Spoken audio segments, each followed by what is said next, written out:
नमस्कार, मैं doctor Nikhil Mehta, cancer रोग विशेषज्ञ एवं कैंसर सर्जन हूँ। मैं न्यू लाइफ कैंसर क्लिनिक में डायरेक्टर हूँ और HCG cancer hospital Shiprapath Mansarovar Jaipur में सीनियर कंसल्टेंट कैंसर सर्जन हूँ। आज हम बात करने वाले हैं अंडाशय कैंसर के डायग्नोसिस और इलाज यानी ट्रीटमेंट के बारे में। ओवरी कैंसर के इलाज के लिए सबसे पहले हमें जो टेस्ट की आवश्यकता होती है वो है अल्ट्रासाउंड, जिसको हम सोनोग्राफी कहते हैं। सोनोग्राफी में हम अंडाशय का साइज देखते हैं, उसकी गांठ का साइज देखते हैं, उसके टेक्सचर को देखते हैं, यानी वो मोटी परत की है या उसमें पानी है, और उसके साथ ही हम एक और टेस्ट भी करवाते हैं CA-125। ये एक ट्यूमर मार्कर है, एक तरीके का ब्लड टेस्ट है जो हमें गाइड करता है क्या इस सोनोग्राफी के आधार पर क्या इसमें कैंसर की संभावना हो सकती है या नहीं। अगर इसकी वैल्यू 55-100 आती है तो हमें हाई शक होता है कि ये कैंसर हो सकता है। जब हमें सोनोग्राफी और CA-125 एक अंदाज़ा देते हैं कि ये कैंसर हो सकता है, तो इसको हम हाई लेवल पर कंफर्म करने के लिए मरीज़ के CT स्कैन, MRI स्कैन और PET स्कैन की मदद लेते हैं, जिससे हम और अच्छे से इस कैंसर के बारे में जानते हैं कि क्या ये कैंसर होने की संभावना है। अगर है, क्या ये एक ही जगह पर है या कई जगह पर फैला हुआ है, जैसे कि CT स्कैन में पानी है या नहीं, यानी एसाइटिस जिसको बोलते हैं, या फिर आसपास की गांठों में तो नहीं फैला है, या फिर पेट के ऊपरी भाग में या पेट के नीचे के भाग में या फिर छाती में, कहीं इसके और कण तो नहीं है। इसको हम दूसरे रूप से कैंसर की स्टेजिंग भी बोलते हैं। अगर ये कैंसर एक ही जगह पर लिमिटेड है CT स्कैन, MRI और PET स्कैन द्वारा, तो यूजुअल और एक ही अंडाशय में है, तो ये स्टेज 1 होती है। स्टेज 1 में हमें कभी भी बायोप्सी करने की आवश्यकता नहीं होती। स्टेज 1 का अगर मुख्य रूप से इलाज करें तो ये सर्जरी रहता है। सर्जरी में हम एक अंडाशय को निकालते हैं और उसको जांच के लिए बोलते हैं, या फिर फ्रोजन सेक्शन भी बोलते हैं। अगर फ्रोजन सेक्शन में कंफर्म हो जाता है कि ये कैंसर है, तो हम पूर्ण रूप से इसकी सर्जरी करते हैं। इसकी सर्जरी में हमें दोनों साइड के अंडाशय को निकालना होता है, गर्भाशय को निकालना होता है, पेट की गांठों को निकालना होता है, ओमेंटम जिसको पेट की झिल्ली बोलते हैं उसको निकालना होता है, और पेट के पानी को भी टेस्टिंग के लिए भेजते हैं। जब सर्जरी कंप्लीट हो जाती है तो उसकी एक कंप्लीट रूप से रिपोर्ट बनती है, जिसको हम हिस्टोपैथोलॉजी या फाइनल बायोप्सी भी बोलते हैं। अगर उस स्टेज में, पहली स्टेज में हाई ग्रेड कैंसर आता है या फिर दूसरी, तीसरी, चौथी स्टेज में बीमारी पाई जाती है, तो आगे कीमोथेरेपी के इलाज की भी आवश्यकता होती है।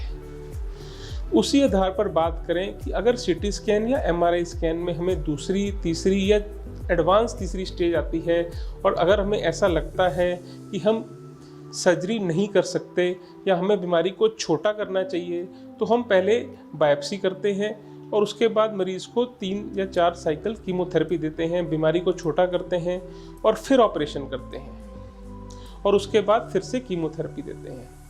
कीमोथेरेपी यूजुअली 3 से 6 दी जाती है। अगर हम कीमोथेरेपी पहले दे रहे हैं ऑपरेशन से पहले, तो उसको हम न्यू एडजुवेंट कीमोथेरेपी भी बोलते हैं। अगर ये कैंसर पहली या दूसरी स्टेज में पाया जाता है, तो हम 70 से 80% महिलाओं को पूर्ण जिंदगी दे सकते हैं। लेकिन इस कैंसर के साथ समस्या ये है कि यूजुअली हमारे पास मरीज तीसरी स्टेज में आते हैं, तो इसका ट्रीटमेंट और भी जटिल हो जाता है। और चीज़ों की बात करूं तो इस कैंसर में हमारे पास और क्या क्या ऑप्शन है, वो है हार्मोन थेरेपी, वो है टारगेट थेरेपी, वो है इम्यूनोथेरेपी। ये सब दूसरी चीज़ें हैं जो इस कैंसर में हम कभी कभी इस्तेमाल कर सकते हैं। और आजकल एक सर्जरी में भी नई टेक्नोलॉजी आ गई है, जिसको हम हाईपैक बोलते हैं। हाईपैक एक ऐसी टेक्नोलॉजी है जिसमें हम सर्जरी द्वारा पेट की पूरी झिल्ली को भी निकाल देते हैं। आसपास की अगर आंतों में प्रॉब्लम है तो आंतों को जोड़कर भी जोड़ देते हैं, और साथ ही साथ ऑपरेशन टेबल पे ही हम कीमोथेरेपी को गर्म करके 2-3 घंटे तक कीमोथेरेपी भी देते हैं। ऐसा माना गया है कि जब हम हाईपैक टेक्नोलॉजी का यूज़ करते हैं तो उस बीमारी को बहुत अच्छे तरीके से ख़त्म कर सकते हैं।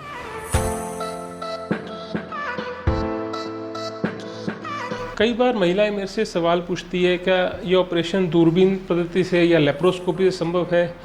तो हमारा ये मानना है कि अगर हमें कैंसर का सस्पिशन बहुत ज़्यादा है, यानी कैंसर होने की संभावना बहुत ज़्यादा है, तो हमें दूरबीन से ये ऑपरेशन कभी भी नहीं करना चाहिए। इसका कारण ये है कि जब हम 8 से 10 या 15 सेंटीमीटर की गांठ को दूरबीन से निकालने की कोशिश करते हैं तो उस गांठ का फूटने का डर रहता है और पेट में उस गांठ के कण छूटने का बहुत ज़्यादा कारण रहता है। तो इसलिए कभी भी इस कैंसर का ऑपरेशन हम दूरबीन से नहीं करते और ओपन पद्धति द्वारा ही किया जाता है ताकि इस कैंसर को जड़ से ख़त्म कर सकें।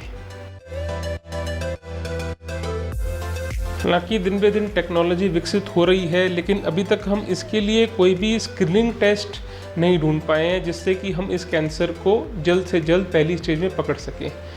इस कैंसर के साथ दूसरी समस्या ये भी है कि महिलाओं में इसके लक्षण बहुत जल्दी नहीं आते, तो इसलिए लगभग 60% महिलाएं हमारे पास तीसरी स्टेज में आती हैं।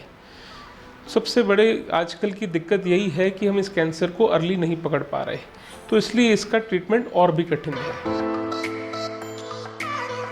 अक्सर हमने देखा है कि महिलाओं में एक डर बना रहता है कि हमें कीमोथेरेपी नहीं करवानी, कीमोथेरेपी के बहुत सारे साइड इफ़ेक्ट्स हैं, हम कीमोथेरेपी कैसे झेल पाएंगे, क्या कीमोथेरेपी बिल्कुल आवश्यक है ऑपरेशन के बाद में।